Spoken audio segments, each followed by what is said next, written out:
This is Wagyu Place, an all-you-can-eat Wagyu barbecue spot that serves A5 Miyazaki Wagyu as well as American Wagyu.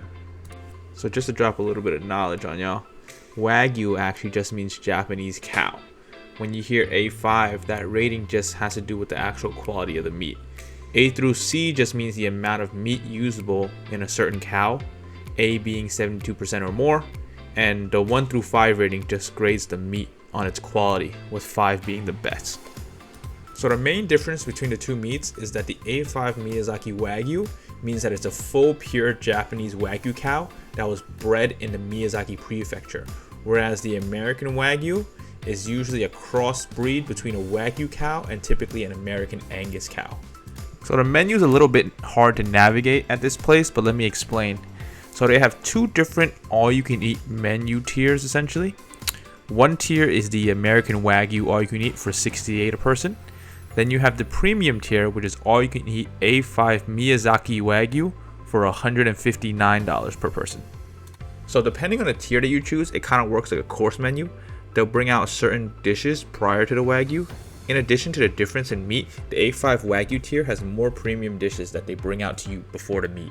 We splurged a little bit and got the A5 tier just so we could show you guys all the offerings. First course was a whole lobster cut in half and filled with cheese. Course 2 was braised abalone, not my personal favorite, but I know they're typically expensive. Course 3 was sushi omakase, and for a beef barbecue place, we thought the fish was surprisingly fresh. Course 4 was a sea cucumber, again an expensive ingredient in Asian cuisine, but not my personal favorite. Course 5 was the chawanmushi, or Japanese steamed egg, with caviar and lobster meat. It was very smooth. Course 6 was Wagyu meatballs with a quail egg inside. This was really good, very juicy. Course 7 was a pan-fried cod, super flaky and soft. Course 8 was Kumamoto oysters topped with uni and ikura. It was a bit too briny for me. It really needed that lemon to balance it out. Last course before the Wagyu was foie gras, served with unagi and tomato on a slice of toast. Honestly, the eel overpowers the foie gras here, and you don't really taste anything but the eel. And then finally the Wagyu. They start you off with all 6 cuts of the A5 Wagyu they offer. Then you can order whatever else you want on the menu besides the first 9 courses that we just went over. Those are only 1 time per person.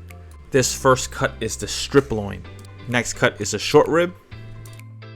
This is the ribeye cap. Chuck roll, the ribeye,